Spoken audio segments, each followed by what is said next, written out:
Bienvenue sur Courtier Malin. Dans cette vidéo, nous allons évoquer un sujet très important, à savoir le compromis de vente. Vous avez trouvé le bien de vos rêves, vous vous êtes mis d'accord avec le vendeur sur le prix, reste à matérialiser tout cela par un écrit dans le compromis de vente. Il y a deux cas, soit vous le signez chez l'agent immobilier ou chez le notaire. Il faut en effet exclure l'idée de rédiger soi-même de particulier à particulier le compromis de vente. C'est une étape essentielle, pour ne pas dire la plus importante, dans une opération immobilière. Et il faut absolument la réserver à un professionnel, donc notaire ou agent immobilier. Si la vente n'a pas été négociée par un agent immobilier, le compromis sera établi par un notaire sans frais supplémentaires généralement. Tout d'abord, vous devez savoir que vous avez le droit de choisir votre propre notaire et que vous n'êtes pas obligé, acheteur et vendeur, de prendre le même notaire. Je suis toujours surpris de la réponse de mes clients. « Ah bon, mais j'ai pas de notaire moi !» Ouvrez les pages jaunes ou allez sur le web et vous verrez, il y en a forcément un proche de chez vous. À cette occasion, j'ai convié maître Sylvain Roussel, notaire à Roubaix, afin de voir avec lui pourquoi ce document est aussi important, voire plus important que la vente elle-même. Maître Roussel, bonjour. Bonjour M. Lagreville. Alors pour vous nous expliquer pourquoi est-ce si important de bien rédiger le document qu'on appelle le compromis de vente. Effectivement, le compromis de vente ou l'avant-contrat, c'est le document, pour moi, essentiel dans une transaction immobilière. Parce que c'est l'avant-contrat qui va fixer toutes les bases, toutes les conditions, toutes les relations entre le vendeur et l'acquéreur pour toute la durée de cette opération. L'acte de vente définitif, l'acte de vente qui sera passé chez le notaire, l'acte authentique qui sera passé chez le notaire, ne fera que réitérer, que reprendre, que confirmer ce qui aura été dit et écrit dans le compromis. C'est donc la phase la plus importante, que pour moi, il faut confier nécessairement à un professionnel. Alors un professionnel, vous entendez qui? Donc vous, enfin les notaires, le métier de notaire. Également les agents immobiliers, effectivement les agents immobiliers. Et effectivement, ça peut être également d'autres professions, mais c'est généralement le notaire ou l'agent immobilier. D'accord. Et alors, parce que ça veut dire qu'une fois que c'est signé, si on veut modifier quelque chose, il faut l'accord des deux parties. Absolument. Le compromis va graver dans le marbre toutes les conditions de la vente, toutes les relations entre les deux parties. Et s'il faut modifier quelque chose, ou proroger, ou changer des modalités, eh bien on va faire un avenant au compromis, signé par les deux parties. Et si l'une des parties n'est pas d'accord pour signer un avenant, on va rester sur le document de base. Donc pour ma partie, à savoir Courtier Malin, la partie financière, oui. Donc ce que je conseille souvent à mes clients, c'est de très bien rédiger la partie, donc ce qu'on appelle la condition suspensive d'obtention de prêt. D'accord. C'est-à-dire que si jamais ils venaient à ne pas avoir leur crédit, à ce moment-là, le compromis meurt de sa belle mort, sauf à ce que je dise une erreur. Non, vous avez tout à fait raison.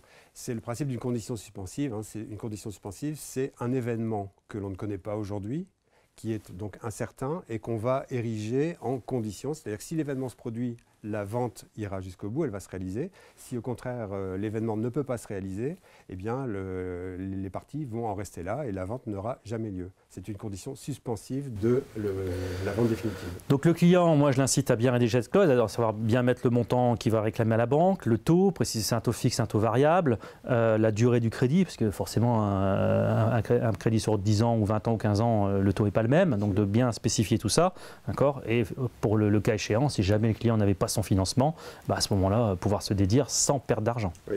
Parce que sinon, je pense qu'il y a une clause pénale aussi qui est prévue dans les compromis. Alors là, vous me posez en réalité deux questions qui sont différentes. Je reviens un peu sur la question de la condition suspensive de prêt. C'est une condition qui est aujourd'hui légale, c'est-à-dire que c'est les lois Scrivener qui datent de plusieurs décennies, qui, pour protéger l'acquéreur emprunteur immobilier, a prévu que, sauf convention contraire, je vais vous dire comment on fait pour que ce soit une convention contraire, eh bien l'emprunteur est protégé par une condition suspensive d'obtention de prêt. C'est-à-dire que par défaut, l'acquéreur est censé emprunter pour payer son prix.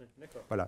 Et donc, par défaut, si l'acquéreur souhaite ne pas emprunter, il faut qu'il écrive de manière manuscrite dans l'avant-contrat « Je ne vais pas emprunter pour financer mon acquisition, je reconnais avoir été averti que si malgré ma déclaration je voulais emprunter, je ne pourrais pas bénéficier de la condition suspensive de la loi Scrivener. » Ça veut dire que je peux, si je me suis débrouillé avant, j'ai négocié avec mon banquier, j'ai obtenu un accord de financement pour une enveloppe, on va dire, oui.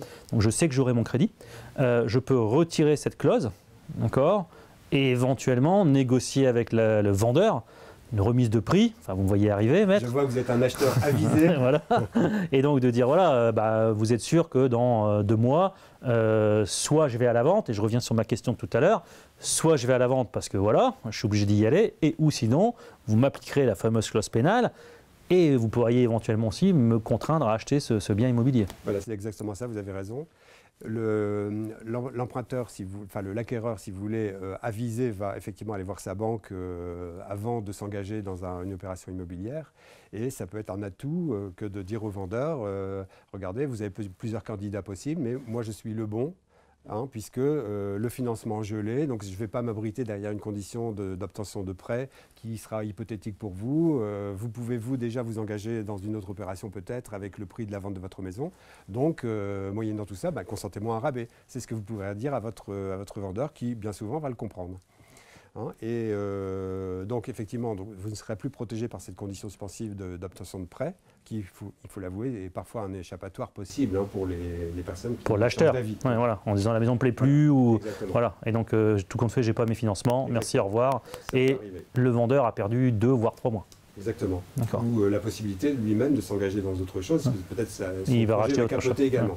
Ouais, voilà. Tout est lié en fait. Absolument. Il vend sa maison, il en rachète une autre, comme il n'a pas vendu la sienne, il ne peut pas racheter l'autre, et tout est en boucle. Voilà. Donc si vous n'avez pas cette condition suspensive de prêt, l'avant-contrat, le compromis, va devenir plus obligatoire pour vous que pour un acheteur qui aurait bénéficié de cette condition suspensive. Donc bien sûr, vous pouvez avoir d'autres conditions suspensives, mais généralement, en matière de vente de particuliers, il n'y en a pas d'autres conditions suspensives.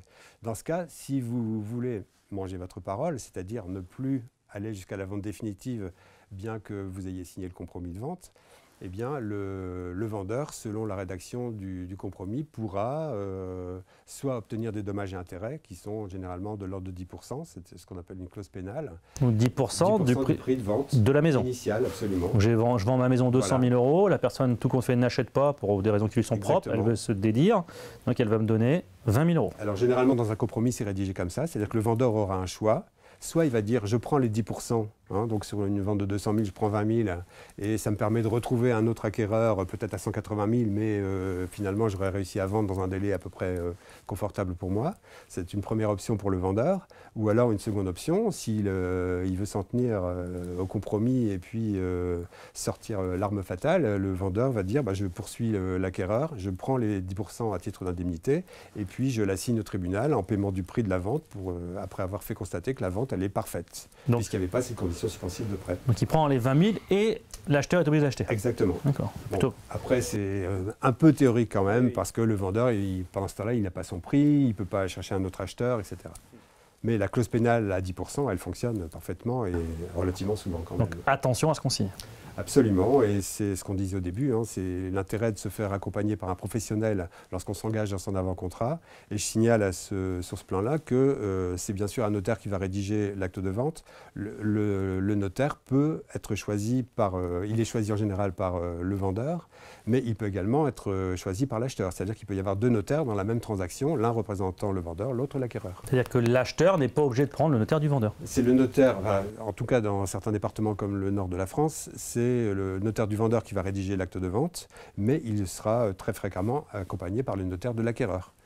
Chacun défendant un peu les intérêts de son propre client, même si le notaire reste malgré tout relativement impartial.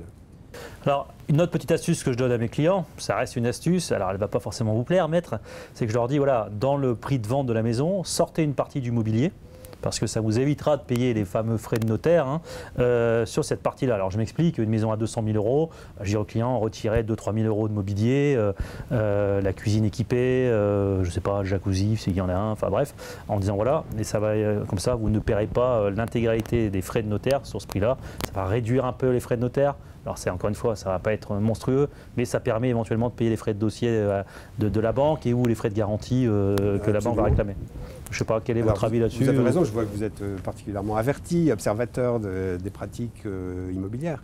Effectivement, en fait, il y a une tolérance de la part de l'administration fiscale, qui perçoit les droits de mutation à titre onéreux sur les ventes d'immeubles. Ces droits sont aux environs de 6%. Et l'administration tolère qu'on enlève de l'assiette de ces 6%, de ces droits, qu'on enlève la valeur du mobilier dans la limite raisonnable de 5% du prix. Ce n'est pas écrit, hein, mais c'est une tolérance. Voilà. Alors, il ne s'agit pas d'une réduction des frais de notaire. Le notaire perçoit la même chose puisque les honoraires sont calculés également sur le mobilier. Mais c'est uniquement sur les droits de mutation que cette réduction s'opère. Quand vous parlez des 6%, parce qu'on a plus en tête 7% que 6%, c'est 6% pour l'État, plus 1%, je dirais, qui reviennent à l'étude notariale à peu près. Et autres frais. Ouais, voilà. Et donc c'est pour ça que vous parlez de 6%. Voilà. Mais c'est 6 plus 1, donc ce qui nous fait 7, mais ça va bien s'appliquer, non pas, ça va s'appliquer sur les 6, avec la tolérance de l'administration fiscale sur la part qui revient à l'État. Et alors, donc l'administration peut vérifier qu'il y a bien eu effectivement une vente de mobilier dans la maison. Et les exemples que vous citiez ne sont pas parfaits sur ce plan-là, puisque on peut considérer qu'une cuisine équipée, c'est un immeuble par destination, donc ce n'est pas du mobilier, hein, puisque c'est fixé, scellé au mur. Un jacuzzi, exactement, vous ne pouvez pas partir avec le jacuzzi sous le bras facilement. Enfin, aujourd'hui, tout se démonte, hein, mais théoriquement, ce sont des immeubles par destination, donc normalement, on ne peut pas les inclure dans les 5%. Donc ça va être quoi? Les barres de rideaux, les rideaux? Les barres de rideaux, les luminaires, certaines installations qui sont quand même amovibles. Je pense aux alarmes qui sont... voilà, qu'est-ce que ça peut être d'autre? Quelquefois des manteaux de cheminée qu'on peut aussi enlever relativement facilement. Alors une dernière question, maître. On est souvent surpris le jour de la vente, donc là l'acte authentique, hein, après le compromis, de devoir sortir son chéquier et de refaire un chèque, notamment pour la taxe foncière. Je sais que moi souvent j'ai des clients qui me disent bah tiens, c'est un peu bizarre. Voilà, alors c'est quoi cette pratique en fait? Je pense que les notaires ont quand même depuis quelques années tendance à s'immiscer davantage dans les relations vendeur-acquéreur. C'est-à-dire que par exemple la taxe foncière, elle est due par le propriétaire au 1er janvier. Elle est due au fisc par le propriétaire au 1er janvier. Les notaires préfèrent que les relations entre le vendeur et l'acquéreur soient complètement réglées, tranchées de manière définitive au jour de la vente. C'est-à-dire qu'au lieu de laisser dans l'acte une phrase disant que l'acquéreur remboursera le prorata de taxe foncière au cours de l'année, comme ça se faisait généralement avant, eh bien le notaire va calculer en fonction de la date de la vente de la maison ou de l'appartement, il va calculer le montant de taxe foncière qui correspond à la première partie de l'année due par le vendeur et à la deuxième partie de l'année due par l'acquéreur. Il va faire le calcul et puis demander à l'acquéreur de faire un chèque au vendeur pour rembourser ce prorata de taxe foncière. C'est plus simple, ça évite des relations ultérieures. Et c'est la même chose pour les charges de copropriété, pour un certain nombre de points comme ça qui peuvent être... Ça évite toute discussion et devoir rappeler le vendeur, l'acheteur. La vente est faite, chacun repart de son côté, les contrats sont basculés au gaz, électricité, et les relations entre le vendeur et l'acquéreur sont terminées. Heureusement terminées.